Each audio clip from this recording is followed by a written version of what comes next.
Un parcours incroyable pour devenir l'une des personnalités les plus populaires de la télévision Moundir Zougari, père et fils. Bonjour. C'est un beau mot pour un titre de livre de souvenirs. Ouais, c'était important pour moi de mettre le nom de famille parce que ça représente ce que je suis ainsi que mes frères et que notre nom de famille, pardon, Zougari est quelque chose de très important, une lourde responsabilité à porter. Ouais. Vous voulez dire que ce jeune homme qu'on a aimé dans Koh Lanta, qu'on a aimé à la télévision. Aimé ou détesté? Ouais. Aimé ou détesté, oui. Ouais. Eh ben, il dit, voilà, dans ce livre, il dit, voilà d'où je viens. Exactement, ça sort de mes tripes.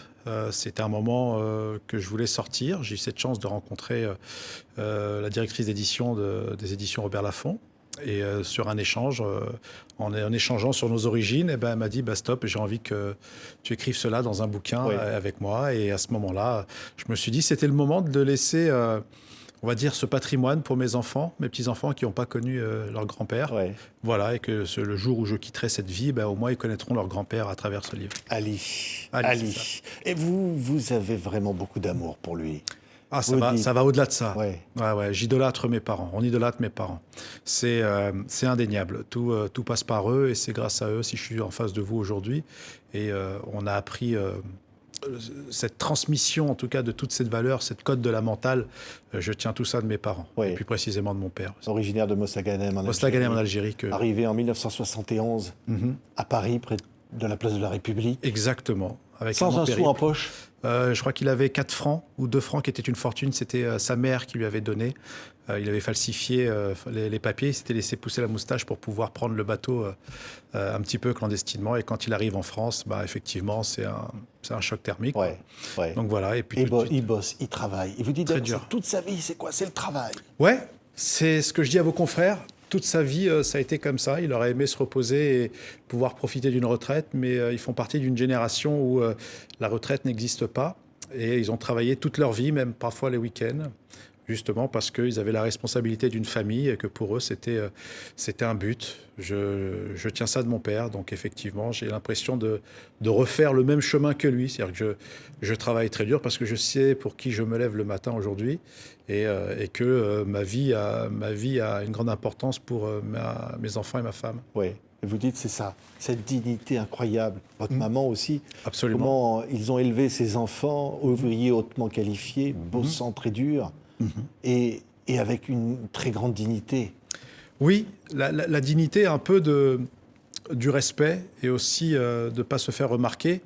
À vrai dire, lorsque l'Algérie était française à l'époque de la colonisation, c'est vrai que mes parents ont énormément souffert.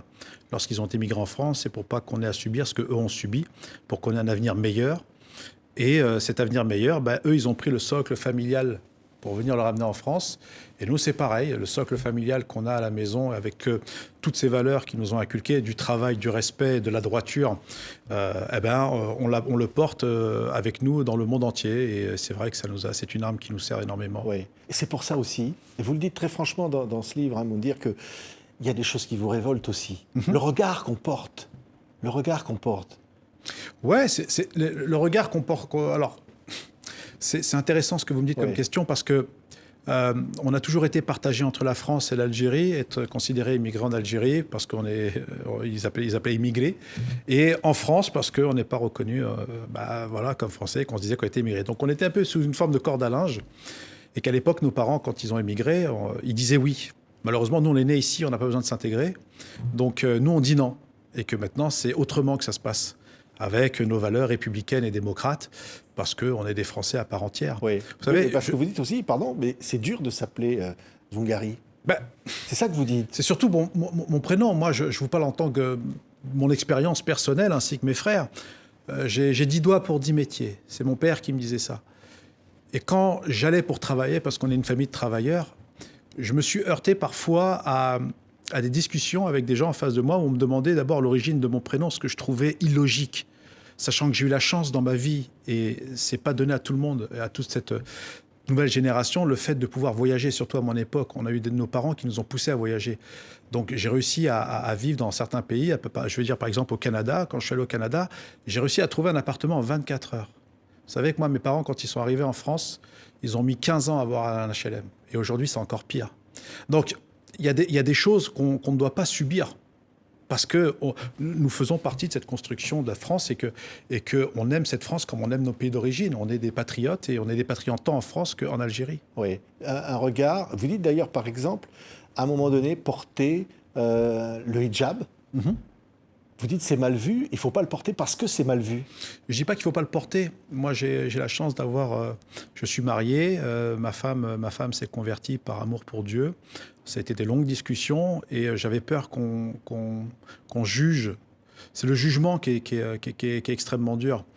Je pense que chacun est libre de faire ce qu'il veut, de croire ou de ne pas croire, qu'on est dans un état de droit et qu'il faut respecter cela. Pourquoi dans les autres pays, lorsque je vais aux États-Unis, je tombe par exemple sur un officier de police qui est voilé? Pourquoi quand je vais dans un fast-food, je vois des femmes qui sont voilées? Je ne dis pas que tout le monde doit être voilé, attention, oui. Mais où est notre liberté aujourd'hui? Où elle commence, où est-ce qu'elle s'arrête? C'est ça le truc. C'est-à-dire que j'ai l'impression que parfois, nos parents qui étaient appelés indigènes musulmans, il faut qu'on passe par cette case-là. Non. Il va falloir au bout d'un moment qu'il y a des lois en France et qu'il va falloir respecter et laisser aux femmes la liberté de faire ce qu'elles veulent. Oui, mais pas le niqab. Ça vous dit très clairement non. Alors, le niqab, c'est païen. Oui. Ce n'est pas de chez nous. Oui. Donc voilà. Mais ça, le voile intégral, vous n'êtes pas... Quand vous parlez de voile intégral, oui. C'est-à-dire, c'est quoi? Le niqab. Le niqab, c'est-à-dire le voile qui cache le visage d'une femme. Alors ça, c'est pas musulman, c'est païen. Donc ça, c'est pas de chez nous. Donc maintenant, si on s'en réfère au livre, ce n'est pas de chez nous. Donc c'est pas de ça dont vous parlez, bien sûr. Absolument pas. Absolument pas. Vous savez... sachez que l'Algérie a donné le droit de vote bien avant aux femmes qu'en France. Eh oui. Donc, pour le coup, il y a énormément de femmes extrêmement libres en Algérie ou dans les pays du Maghreb, contrairement à ce qu'on peut croire. Aujourd'hui, je suis pour que la femme soit libre de faire ce qu'elle veut. Voilà, qu'on ne doit rien lui imposer. À partir du moment où elle a décidé de faire ce qu'elle a envie, il faut laisser. Oui, les accusations de communautarisme aussi. Ça vous agace. Mais parce que c'est assez drôle ce que vous me dites, parce que quand on voyage un peu dans le monde entier, il y a du communautarisme, parce que parfois, quand on va à l'étranger, on aime bien rencontrer les gens de chez nous. C'est-à-dire moi, quand je rencontre des Français, je suis content. Quand je dois aller prier aux compagnies et qu'il y a une mosquée à l'étranger, à côté d'une synagogue ou d'une église catholique, c'est super, les gens se saluent et compagnie. J'ai eu la chance de prier un peu partout dans le monde. Je n'ai jamais eu aucun problème. Et que aujourd'hui, je trouve que parquer des gens dans le communautarisme, c'est justement s'enfermer. Vous pensez qu'en France, on parque les gens dans le communautarisme? Pourquoi il y aurait des quartiers gays? Pourquoi il y aurait des quartiers italiens? Pourquoi il y aurait des quartiers chinois? Pourquoi? Alors, effectivement, ça aide pour ceux qui viennent de l'étranger parce qu'ils s'y retrouvent. Mais ceux qui sont nés en France, par exemple, comment ils font? Je pense que chacun a le droit à son identité. Il faut respecter cela. C'est important, le droit de vivre. Moi, par contre, moi qui étais contre l'identité nationale parce que je trouvais ça totalement absurde à une époque, je trouve que les gens sont libres de faire ce qu'ils veulent. Oui. C'est important et c'est comme ça qu'on restera dans la paix. Oui. Dans tous les pays où j'ai été, je n'ai jamais été jugé sur mon prénom, ma nationalité. J'ai été jugé du fait que si j'arrivais en retard, effectivement, je n'étais pas quelqu'un de confiance, ou alors sur mon travail, tout simplement. Oui. Vous dites dans ce livre, le monde est devenu dangereux. C'est ça que vous dites aussi à vos enfants. Ouais. Parce que vous parlez de la drogue. Oui, vous parlez de cette jeunesse qui rêve d'argent. Vous dites aussi, l'argent facile. Ouais. Oui, parce qu'il y en a qui n'ont pas de repères et que les moyens qu'on dispose aujourd'hui ne sont pas les mêmes que nous on avait à l'époque. Moi, je me souviens de ma génération. On avait des éducateurs dans le sport, on faisait énormément de sport. C'est ce qui nous a permis d'avoir une éducation et de nous émanciper. Aujourd'hui, qu'on voit dans les quartiers dont je suis issu, j'ai grandi à La Courneuve, j'ai fini dans le 20e, il n'y a pratiquement rien pour nos jeunes. Venez faire un tour au quartier, venez, allez sur le terrain, allez voir. Il y a énormément de gens qui sont investis. Et la plupart, ce sont les mamans. Les mamans qui viennent dans les associations, les MJC manquent de moyens. Comment vous voulez qu'un garçon aujourd'hui puisse s'en sortir à partir du moment où il est stigmatisé et qu'on ne lui donne pas les moyens de s'en sortir? Il faut qu'il y ait des gens aujourd'hui et il faut qu'on ait les moyens. Il faut que je pense que le gouvernement aujourd'hui mise sur ces jeunes. Parce que ce n'est pas normal qu'un jeune de 13 ans poignarde. Il a dû se passer quelque chose dans sa vie. Ce n'est pas normal. On n'a pas vécu ça. Nous, à l'époque, on appelait les grands. Et les grands ne faisaient même pas ça. À l'époque, on respectait. On respectait la vie, on respectait les anciens, bien au contraire. Mais je pense qu'il y a un vrai travail de fond énorme et il faut vraiment que ça s'accélère parce qu'on ne peut pas continuer comme ça, c'est sûr. Oui. Vous dites aussi, Moundir, la télévision est un milieu hostile. Ouais. C'est vrai? Ouais, c'est un milieu qui est très hostile. Vous l'avez pris à la figure? Écoutez, je pense que la télé, c'est un peu comme un ring. Le but, c'est d'esquiver énormément de coups et de ne pas en prendre. Lorsqu'on en prend, c'est une bonne expérience. J'ai toujours dit que dans ce métier, pour continuer, il fallait dire non. Et être déterminé justement à bosser avec les meilleurs. Aujourd'hui, j'ai la chance de pouvoir évoluer dans ce magnifique métier, mais qui est à la fois extrêmement dangereux et tellement beau à la fois. Vous savez, c'est un peu comme une drogue. Voilà, il faut savoir connaître le résultat pour ne pas trop y goûter. Donc pour le coup, il faut s'entourer des meilleurs et effectivement faire les bons choix, parce que les bonnes personnes dans la télé, il y en a très très peu, des gens qui vous font confiance. Vous savez, le talent ne suffit pas. Il faut rencontrer la bonne personne. Et cette personne-là qui va développer votre talent. Si vous pouvez avoir le meilleur talent du monde, s'il n'y a personne qui croit en vous, ben vous restez en touche. Et moi, j'ai toujours décidé d'être dans la locomotive plutôt que le wagon et rester à quai. Ouais. Il y a des moments où tout bascule. Ouais. Par exemple, cet accident, un scooter vous renverse. Ouais. Là c'est... Là, on touche la mort, là. Ouais, il faut prendre toute la réflexion. En tout Ouais. cas, ce qu'il faut savoir, c'est que je suis aux États-Unis à ce moment-là. Je fais un road trip dans le basket, donc un stage de basketball qui était mon rêve. C'était la première fois que je déposais mes pieds aux États-Unis. Donc, les yeux grands ouverts, une manière de jouer au basket qui était totalement différente de celle en Europe. Et j'ai la chance qu'on me donne une bourse, voilà, d'un coach et qui me dit « Ok, ben, on aimerait t'avoir justement à Tennessee High School ». Et moi, je suis comme un fou parce que ma maman m'avait prêté 30 000 francs à l'époque et c'était l'argent de son héritage, l'héritage de son père, et qui pour moi était très important. Et lorsque je rentre en France, justement, tout excité, je pars à l'entraînement. Et en partant à l'entraînement, je me fais renverser par un scooter avec une fracture ouverte du tibia. Et là, il y a énormément de choses qui changent que vous allez pouvoir retrouver dans le livre. Oui. Et ce qui n'est pas dans le livre, c'est le Covid. Oui. Parce que ça, quand même, Eh ben oui, ça. en réanimation, un variant terrible. Variant anglais, alors, effectivement, je ne parle pas du Covid dans le livre, parce que le livre a été fait il y a 1 an et demi. Donc j'étais en pleine forme à ce moment-là. Et juste après, je tombe gravement malade.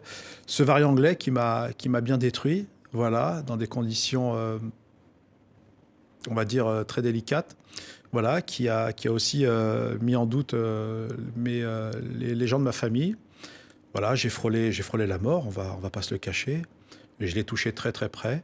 Et on est en rémission aujourd'hui, on se soigne, voilà, avec les aléas post-Covid, avec ses difficultés et ses joies aussi. Oui. Vous avez pensé à quoi? À quoi j'ai pensé? En approchant la mort, comme ça. Eh ben, je vais me répéter, mais je le disais à votre confrère, je trouvais que la mort avait un côté doux. Parce qu'à partir du moment où vous n'arrivez plus à respirer et que vous ne contrôlez plus rien avec des grosses douleurs, vous vous laissez aller. Donc il y a une espèce de voile blanc qui arrive, comme ça, qui est un peu inexplicable. Et l'AREA, c'est soit vous en sortez ou soit vous y restez. Bon, j'ai eu la chance de pouvoir tomber sur des gens exceptionnels. Voilà, le personnel médical, les internes qui ont tout fait pour que je sois face à vous aujourd'hui. Voilà, c'est eux qui doivent recevoir la lumière, pas moi. Il y a un grand bonhomme qui s'appelle Ali, peut-être qui était... Mon papa qui était là, dans votre tête à ce moment-là. Oui, qui a été là, que je sentais sur ma main droite, cette douceur qui commençait à partir, comme je le disais, dans une chaîne concurrente. Quelque chose d'inexplicable, où je me dis, si je le dis, on va vraiment me prendre pour un vrai cinglé ou quelqu'un qui va vouloir en jouer. Mais je vous dis ce que j'ai vécu, tout simplement. Et ce que j'ai vécu... ça restera gravé à vie en moi. Mon père était là pour m'aider, effectivement. Je pense qu'il me reste des choses à faire encore. Beaucoup d'humanité dans ce livre, Moundir Zougari.